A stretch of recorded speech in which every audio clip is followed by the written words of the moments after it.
Hey everybody, welcome back to another week of Down the Rabbit Hole. I'm your host, Shelby Lewis, and today we have an exclusive interview on the Paradise Fires.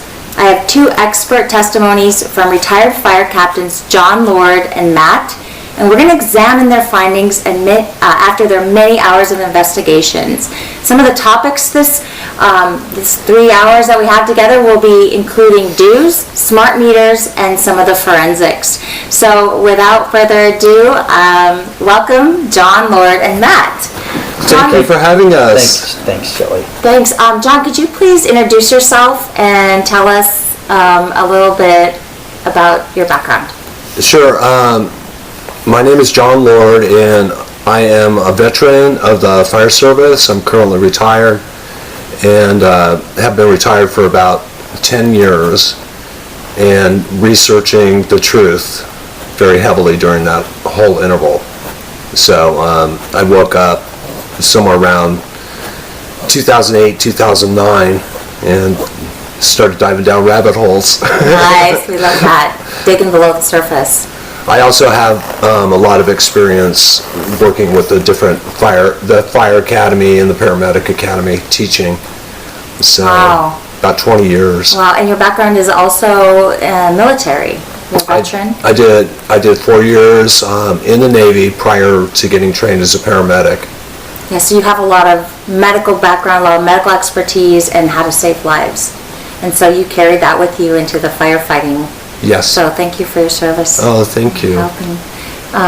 Matt, could you share with the audience a little bit about Yeah, my name's Matt. I'm a recently retired firefighter out of a Bay Area Fire Department where I served 30 years. My career started in 1985 when I went to work for, which was CDF, which is now CAL FIRE, in 85, and I've been working for the fire service ever since. In my career, I also became a paramedic, so I was a paramedic involved in hazmat and also helped out teaching academies. So that's what I've been doing. I started researching, going down rabbit holes since early 2000s when I read the book Creature from Jekyll Island and then took off from there. So I came to realize that things are not really what we think they are. We haven't been told the truth on so many things. That's an understatement. Exactly. Well, I'm so thankful you guys are my guests today on Down the Rabbit Hole. I wanted to give you an opportunity to kind of give our audience a disclaimer of such, because we might have some people that on our radio show that are a little bit, fringy, or I just want to make sure that you guys could give kind of a disclaimer. Thank you. The disclaimer I would like to make is I believe that the Earth is a sphere. I know we've been lied to about a lot of things, especially I don't believe everything NASA says, but I do believe it's spherical. I don't believe it's flat. So I just want to get that out there. Absolutely. I totally appreciate that. And my disclaimers, I have a couple here. I concur with Matt. My research has taken me the other way. And I've done extensive research on the hollow Earth. Right. And I've already shared this with Michelle, so she knows. Yeah. And then a second disclaimer is that my views do not represent my fire department. Right. I have that level of experience and background, but That's right. I seriously doubt that anybody in my fire department is on the same page. So. And I want to say the same thing, and that's the reason I'm not giving the department that I work for, just due to that. Right on. Okay, so the views of the show do not represent our respective affiliations with any of the places we've worked. These are our own opinions, our own findings, our own conclusions. And one thing I think we can all agree on, whether or not we believe the Earth is a ball, a globe, a flat, a hollow, is that we've been lied to on so many levels, and we're just all going down this journey together. And not everybody comes to the same conclusions at the same time. And my ideas may change, 5 years from now, but the fact is we're trying to learn the truth. And so that's the whole point of the show, is we're digging below the surface and we're going deep. And so thank you guys so much for being here. I want to get right into the Paradise Fires, though. Okay. So, John, could you please tell us why the interest in the Paradise Fire? Well, what happened is October 9th, 2017, when we experienced the Northern California fires and the Tubbs fire, Matt and I became aware of all these fires starting at once, and it was incredibly suspicious. We couldn't explain, there was no abnormal weather or anything that would have caused the fires to all start at once. So over the period of time when those fires were burning, there was great cause for alarm in terms of rate of spread and everything else. So I began researching what was going on with these fires.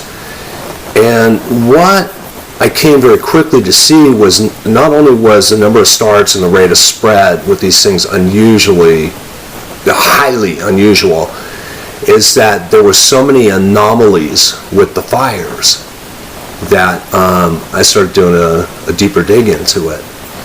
It's the exact same thing for me too. I think there was 178 fires between the group of counties. I forget how many counties, 5, 6 counties. Yeah, 5 or 6 counties. And I was listening to them all night long when it happened on my ham radio, and it was unbelievable. I mean, we've had high wind many times. We're high like we had that night. The wind did come up and it was howling at my house. But 178 fires, 10 fires, okay. 178 off the charts, off the charts, and it just felt that night like, oh my God, something's not right. It felt like we were being attacked. That's how it seemed that night. It always starts that way, huh, Matt? It starts with a bad feeling. Yeah, and literally where I live, I'm on the side of the mountain. I was looking out and I could actually see just a wall of red, the flames out over Santa Rosa, and I listened to the fire on the radio, and with the fire crews, I listened to the fire march from Calistoga in just several hours all night long into Santa Rosa, crossing 6 lanes of 101 and burning down the Kmart. Right. And unlike anything that I've experienced in 33 years in the fire service, I was listening to the whole thing, so it was unbelievable. Did it spook you in terms of, you said you've never really experienced anything like that. What was it specifically? Just the rate of... Well, that fire in particular, but how many fires? I mean, there were crews that were given assignments and they couldn't go. There were fires that they had no one to dispatch to that night. I was listening to that. I mean, it was unbelievable. Wow. And then with the aftermath of actually going down and taking a look at the devastation, where you had melted steel I-beams amongst trees that were still standing, that stood out as, This is the Santa Rosa fire, you're saying you saw this? Yes, this was the Santa Rosa. October 2017. Yep. So, so we've been dealt up this set of circumstances more than once. So in July, we had the river fire and the ranch fire, which they ended up combining those two and calling them the Mendocino Complex. Okay.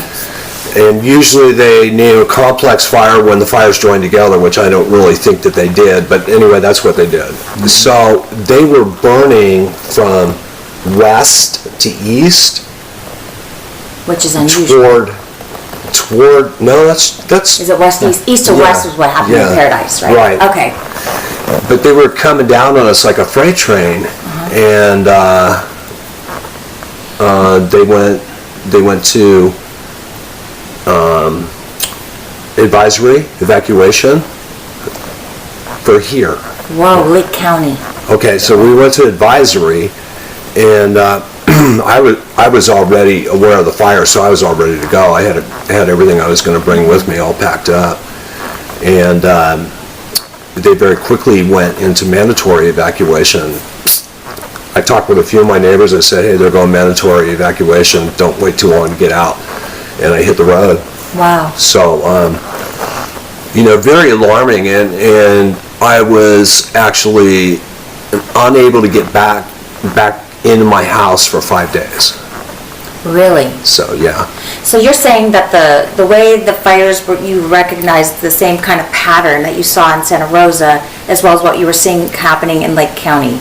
to the point, or, Yeah, there was some similarities, but I mean, it was just very threatening. To be involved like that and to understand that it could burn into the town that I live in, the community I live in. close to home, Yeah, and actually could destroy the house. right, So what happened is we did some research around those as well, and this kind of brings us up to current events, which is the Paradise Fire. And Yeah. So we saw some anomalies on the Tubbs fire, the one in Santa Rosa. We saw some anomalies that we had never seen before. We saw total destruction of structures and cars that were flipped upside down. Wow. Because the fire was so bad or the wind was so bad, flipped upside down, literally. Wow. A lot of evidence, a lot of photographic evidence of this, of cars flipped upside down on the Tubbs fire. First time I'd ever seen anything like that in my career. And the structures were burned completely. Usually when a structure burns, I mean, usually we're there, so it's hard. But even if we're not there and a structure burns, there's usually not total destruction. These burned with high heat, higher heat than normal, it seemed like to me at the time, and to melt twist the steel that was twisted. And so those were some of the anomalies we saw then. And while the steel was twisted and things were melted that take 2,700 degrees to melt, a lot of garbage cans were fine. Which Really? Yeah. So that was some of the first time we really noticed that. And a lot of the forest was still intact. So that was, it's kind of like, that seems kind of strange, but we kind of didn't really. We knew something was up, something was different, something, they didn't burn like they normally burn. right. And then, and so we went up to Paradise to check that out, because we knew something wasn't right from that one. And when we got up there, it confirmed even much more what we had seen in the Really, so Tubbs fire. same patterns of anomalies where you have a 2,700 degree, maybe, I don't want to throw this number out there, but an iron tub that's completely demolished, or granite countertops that are Yes. completely demolished, as opposed to like 1,700 degree forest fire, the heat temperatures weren't matching up. Exactly. And then you had like garbage cans that were just standing there that didn't get incinerated at all. I pretty much in the heavily damaged areas up in Paradise, every vehicle that we saw was total destruction. Total destruction, burned rims burned. But if you looked at one, you looked at them all. yes, Because the burn patterns are so consistent from one car to another, completely destroyed. None of the combustible materials used to make that car, the fan belts, the radiator hoses, all the stuff under the hood, none Got it. of the combustible materials are left. They're gone. They're incinerated. and these are cars that are parked. These aren't cars that were in the garage. I mean, those two suffered the same fate. But these are cars on the road, on the side of the road, in the road, that In the driveway. this forest fire Wow. burned down to nothing, or down to just the bare whatever was metal that hadn't melted. That was what was left. Just like a skeleton. It's skeleton, yes. Of the vehicle. Exactly. Whoa. So It's crazy, and the melted glass is also unusual.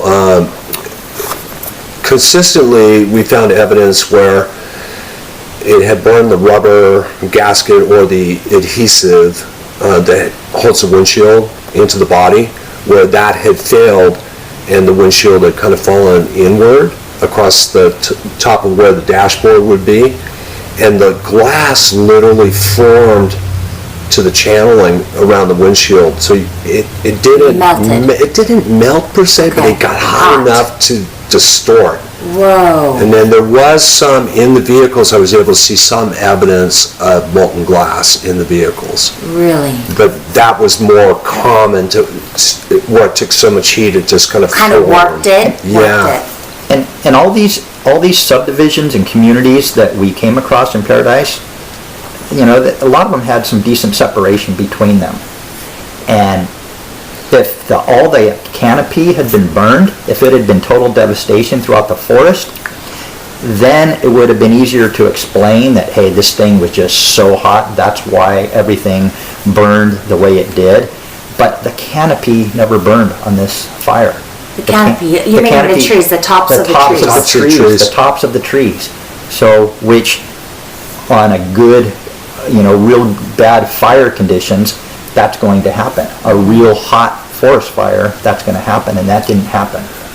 So, On a real big, real hot fire, when the fire gets into the tree, okay, when it gets into the tree, normally the heat carries it upward, so we call that a crowning fire. Okay.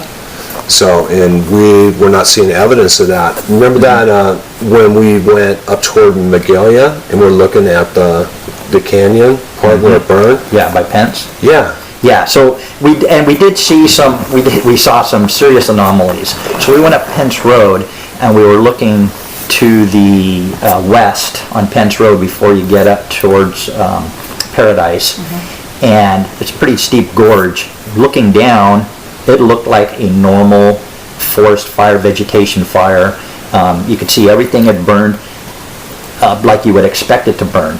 But then when the plane we were on, the flat up above that we were on, everything that was burned, it was grass and trees and brush.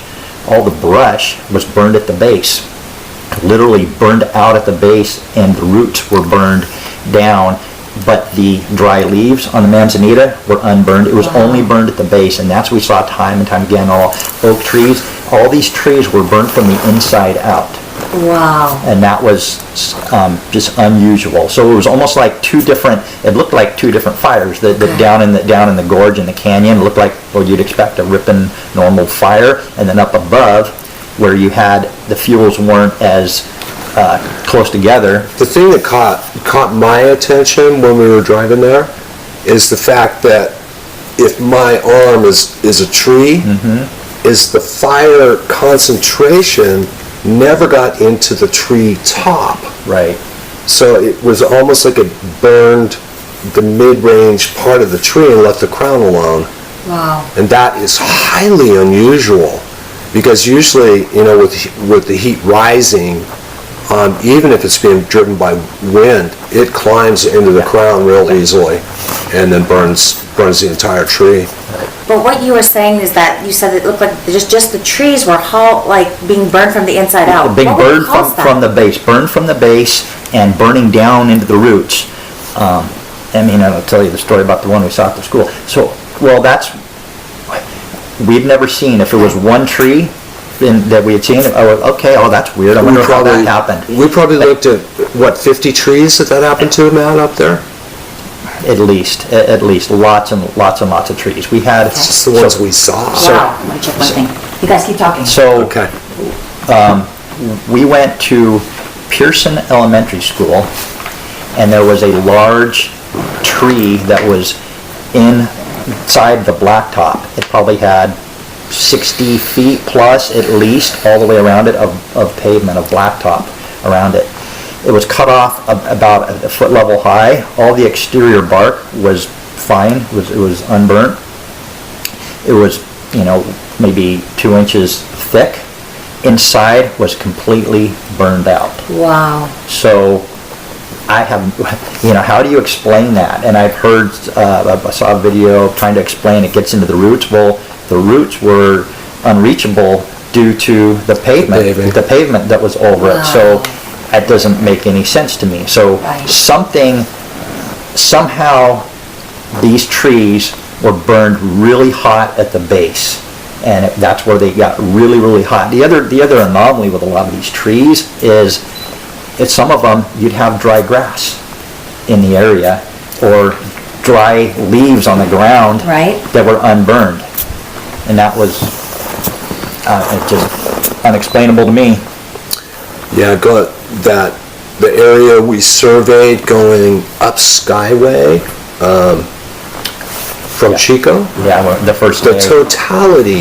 totality of the destruction of fuels on the ground was like nothing I've ever seen, because these fires appear to be smart fires.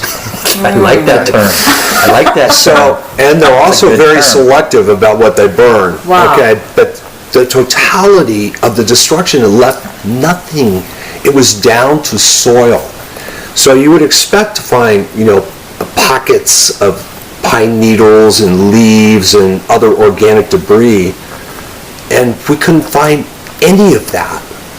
Wow. I mean, it was just basically burned everything combustible all the way down to the native soil.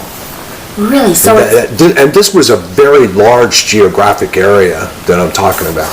And then again, the tree. The trees were burned at the destruction. base, and many of them were actually fallen over because then you look and they're hollowed out from the burning at the base. And a lot of them created craters, a couple 2 or 3 foot deep craters where they had burned out the whole root system of the tree, Whoa. the root ball of the tree. Not just craters, but we got pictures of some where you can actually see where the roots went down Tunnels. into the earth like tunnels, like gopher tunnels. oh, you're kidding. No.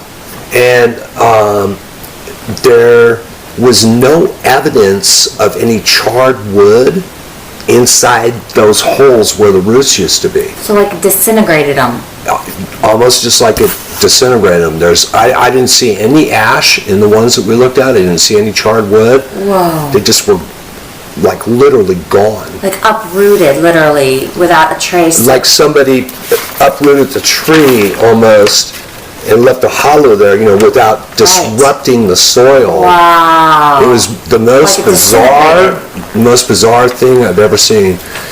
And the one of the other things is that Matt talked about this already, but we saw mature, probably scrub oak, Matt, and madrone trees.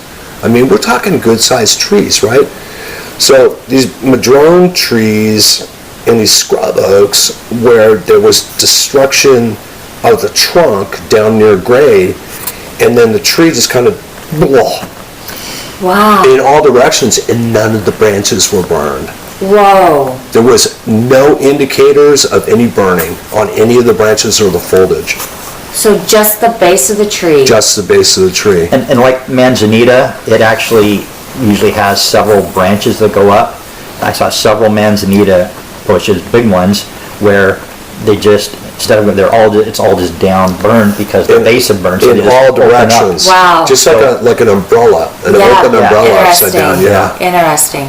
Yeah. Did you find, I was just briefly up there, we couldn't go into the main area, we were only able to go into, what is the name of that town, where the dam Chico? is? Oh. Concow. Concow. I went there, and we saw some trees that actually could still see the changing color of the leaves.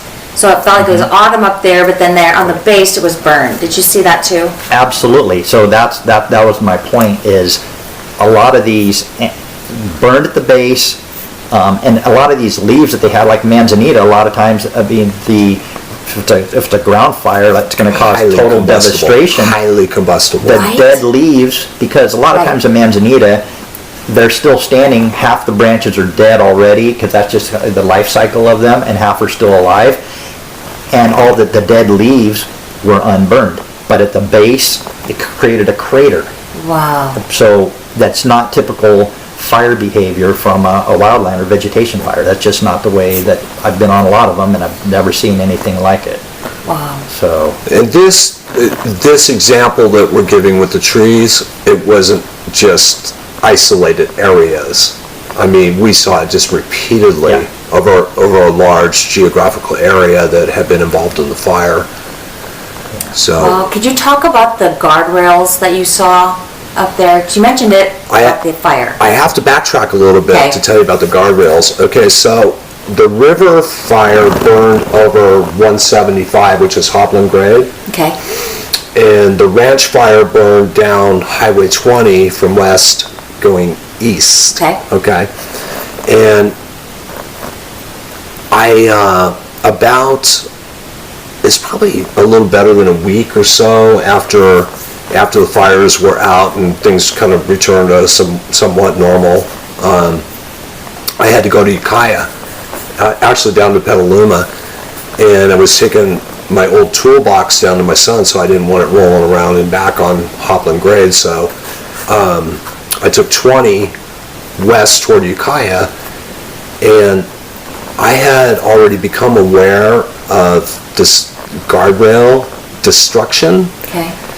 and I couldn't explain how these guardrails got so fried. There was huge areas where the steel on the guardrail was literally sagging down to the ground. And I remember when I first saw it, God, man, it looks like somebody drove like a D8 across that. But it wasn't crushed, and there's no scuff marks on the pavement. I go, nah, that wasn't driven over. It sagged for some reason. But here's the roadway, okay? Okay. So picture this as roadway. And you have a section of guardrail here. So you have no fuel here to burn. Then underneath the guardrails, you have light fuels like grasses and whatnot. And the destruction on these posts was unbelievable, unbelievable. And so I went down to Petaluma, did my thing down there with my son, and then on the return trip, I came over 175, and I'm seeing the same thing on 175 with the guardrails. And some of them you could explain the intense heat based on the topography. You know, some of them were, you know, where you had a canyon that was, you know, fairly steep and plenty of fuel in it, and then the guardrail at the top. So some of them could be explained like that, but other areas, I couldn't explain the destruction, because I would expect to find just light fuels like grasses and whatnot underneath them.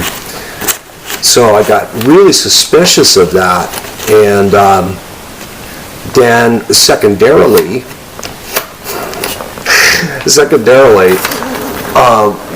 a couple weeks after that, I was going to Ukiah, and I thought, you know, I'm going to stop and take some pictures of the guardrail destruction. Yeah. So it had just kind of piqued my interest.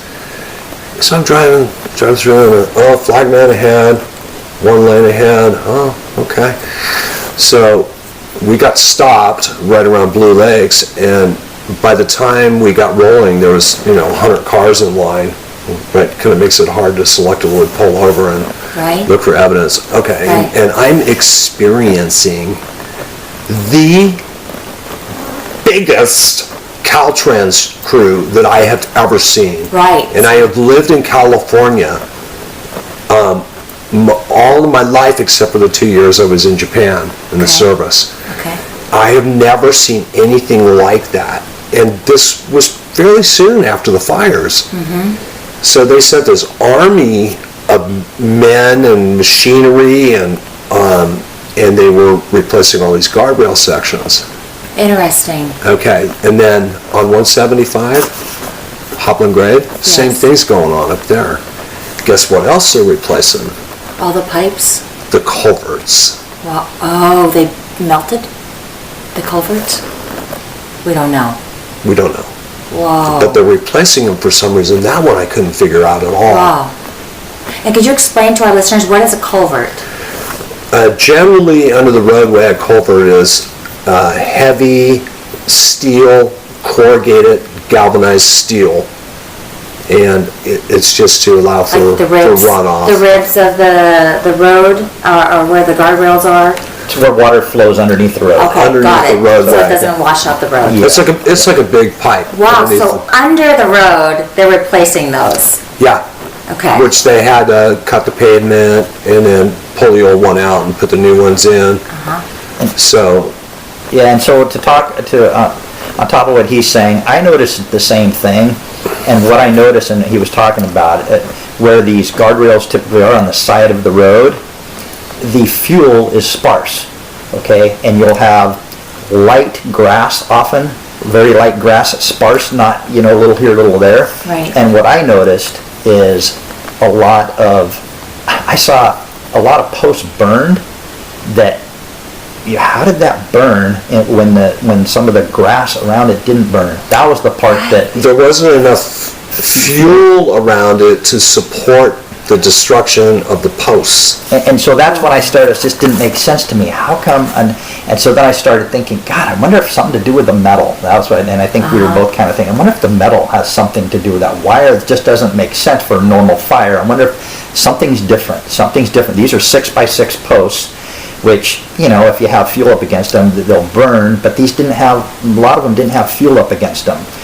You know, and some of them, yeah, might have had enough fuel to get them going, but it just didn't seem to match. And all the guardrails are replacing that I've seen, at least up at Paradise, they're all metal posts now, no more. All metal posts? All metal, 100% metal, so no Really? wood. So No more wood. that was the first thing we noticed when we were going up Skyway, and that would have been on December 2nd, right? Yeah. We were going up Skyway, and I said, oh, look at all these guardrails have been replaced. Really? Like Already. immediately. So Wow. there's a push, there's been a push after these fires to immediately replace the guardrails, and like miles and miles of guardrails Wow. for whatever reason. It just seemed, and the way that they burned, you know, you think, why not, if maybe one or two posts might have burned, why not just replace one or two posts? Right. But they're replacing all the guardrails, so it just seemed... Highly unusual. Seems strange to me, Yeah. and it seems strange for a lot of the guardrails that I've seen driving, that they would have needed to be replaced, and that the 6x6 wood post would have burned. And so that's when it started kind of matching up with some of the stuff we were seeing up there.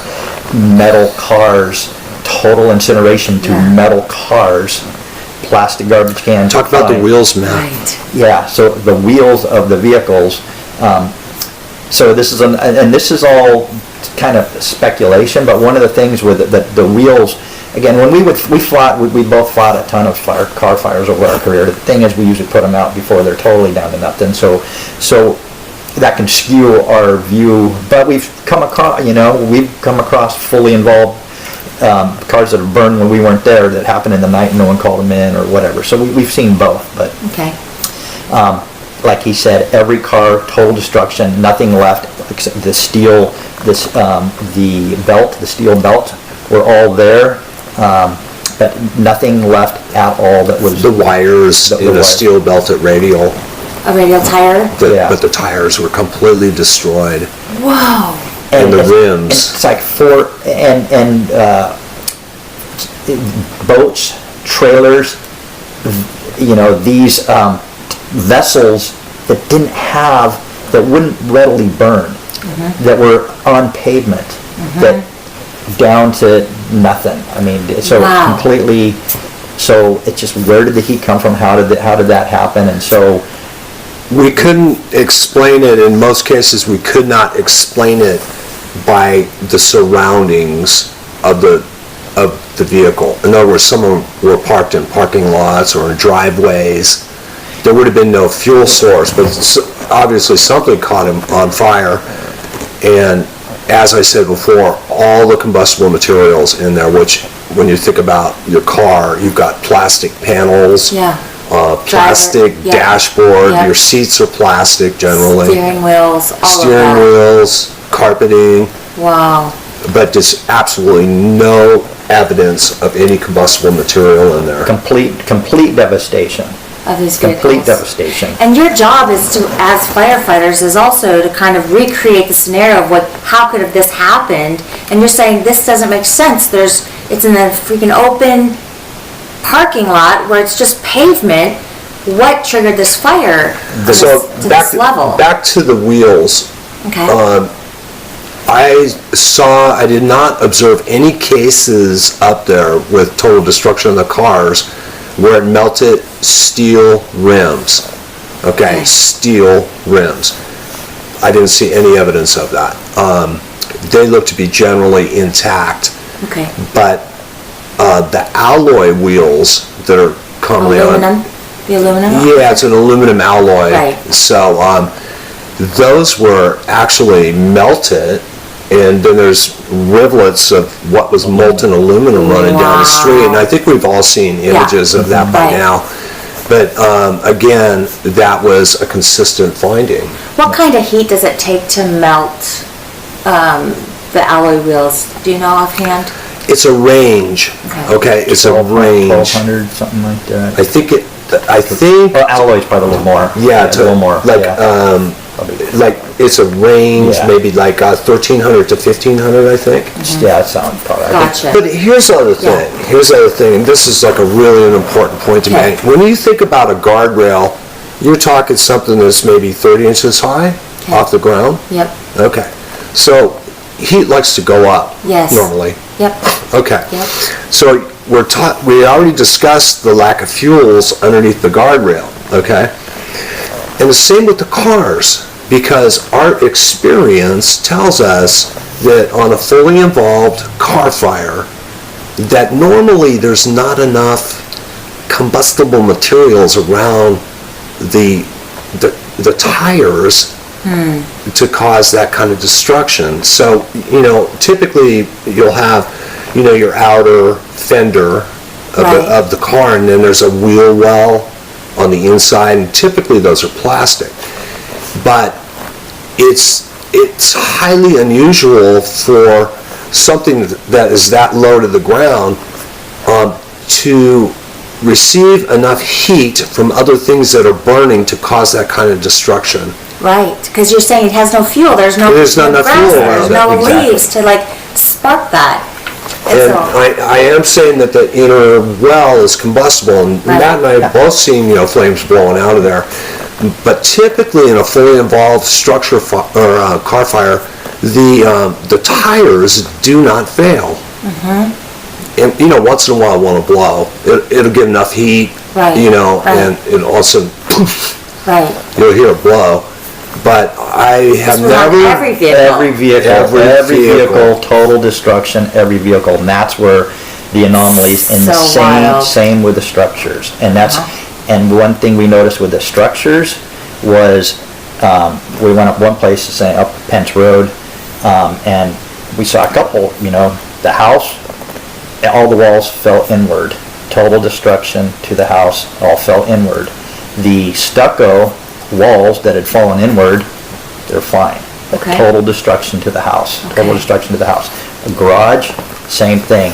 Everything, you could walk right around the whole foundation, nothing, no debris except the gusset plates that had popped out there.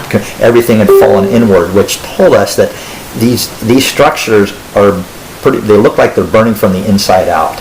The most heat is on the inside of the structures. Really? Which in a forest fire, that you outside, wouldn't, if they're the exposure to the forest, it's gonna start on the outside or up in the attic and The narrative is that this was a huge, rapidly advancing forest fire that blew embers everywhere and caught these houses on fire. okay, One house here is destroyed, right over there, the house is fine.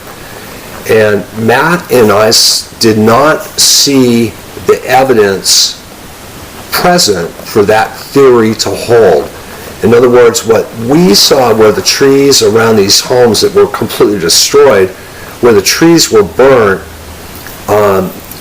we both observed that the fire on those trees and the burning process on those trees was probably secondary to the house itself burning.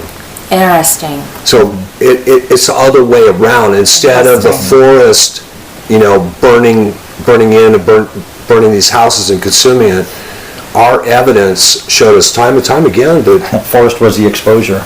Wow. so the exposure is something that catches on fire because As of a another result. fire, yeah. So it's logical.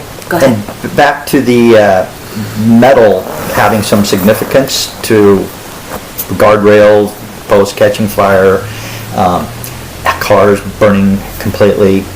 We saw also like wood fences where they burned where the wire would go through. And they were fine everywhere else except they were burned where the wire attached. Wow. Or with metal Or- fasteners. I saw another one. Oh, this one doesn't have wire. Why did it burn? Oh, it's just there's a metal spike Wow. there, and so it's just like, it's really That interesting. is interesting. We have about 10 minutes left of the hour, which is just flying by. Could you guys recreate maybe the weather pattern that day?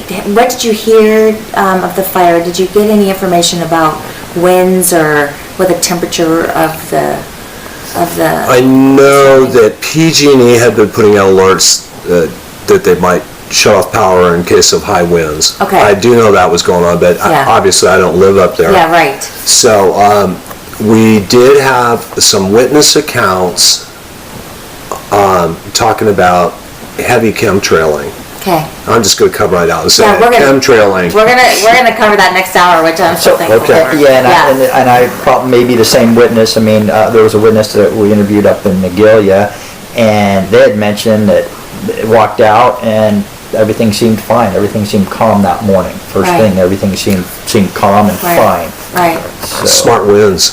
Smart winds and smart fires. I love that term. That's a Wow. brilliant term. And that's Smart. going to be a great segue to our next hour of power here. So just as a recap for our listeners, we're basically saying what you saw was a lot of fire at the base. The canopy of the trees were not really touched. In a typical forest fire, you would see, We would expect it, with the destruction in the middle of the tree, we'd expect it to crown out. In order to Crown out. do the total devastation that it did to all these houses and community subdivisions, I would expect the crowns to be gone, the canopy to be gone. right. And you're saying we saw hollowed out trees where the limbs wouldn't necessarily be burned, but the trunk and also the roots would be completely, Yes.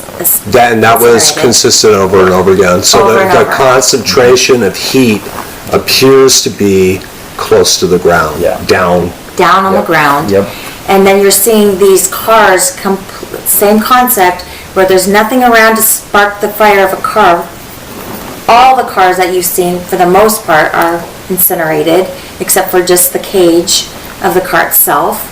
And we're also going to say glass was kind of warping a do bit, so suggestive of a very high No, like, temperature. very close to melting, Melting. I would say. And what does glass melt at?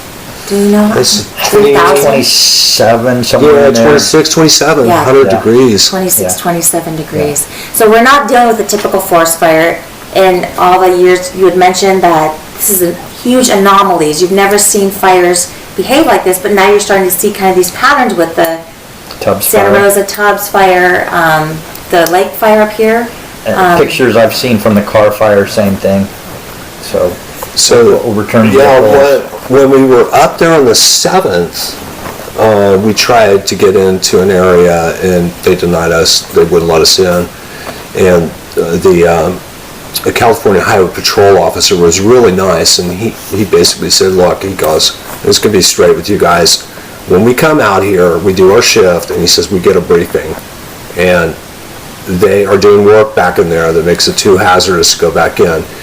And then he points down the hill, down into this draw where Yeah. the roadway was. He said they just did a culvert replacement down there. So that piqued your interest. Oh, absolutely. Yeah, they're doing this pattern of Yeah. replacing these culverts, and the guardrails are being replaced with all metal. You could literally see where the fresh, where, they had cut the blacktop, pulled the old culvert, put another one in, and then they had fresh blacktop over where the repair was made. Wow, wow. So our time is just about up. If you're just tuning in for the first hour, I'm with two guests, John Lord and Matt, veteran firefighters, retired, and they're giving us some first-hand expert testimonies of the Paradise Fire. John, how can our listeners, if they want to learn more about some of your other work? Probably the same way we did it before, shall Okay, I? yeah. Which would be to go through the site. Yeah, go through and just remind our listeners where that is. Is it on YouTube? No, through your... Oh, right. Yeah, Okay. yeah. To get a hold of you, you're going to go ahead and call the station guys, ferlive.com. But he has also some interviews out there on YouTube, and the best way to do that is to just retired firefighter. Retired fire captain. Retired Exclusive interview with retired fire captain. Yeah. And so, yeah, we're really blessed. And how about you, Matt? So I actually, this is my second This is- my second Yeah. interview, and I focused on research, so I don't even have a Yeah, so webpage if up yet. if they need to get a hold of you, just contact the radio station. Correct, and through And you, we'll get- through you. Yep, Yeah, we'll get that that. All right, guys, so you heard it here live, not live, but our recording, a special interview. Next, what can we talk about next hour? What do you want to get into? I want to finish up on the steel. Yeah, we Like haven't, in we haven't. the mobile home parks. Yeah, we'll Yeah. finish up on that, and then we'll talk about resource deployment, Yes. so. So we're going to talk about that next hour. Resource deployment, we're going to talk about the steel. And then what else can we get into? Do you think we can talk a little bit about some theories of stuff? Ultimately, we're going to wrap it to that. We'll get to the, Okay. get to our theories. Awesome. But yeah, the staging of resources, maybe some witness testimony, and. Excellent. Awesome, guys. All right, so tune back in. You're listening to FERlive.com, Down the Rabbit Hole with Shelley Lewis. Come back for the second hour, guys. We have a lot of more information to cover on these Paradise Fires. See you soon. Hang on tight.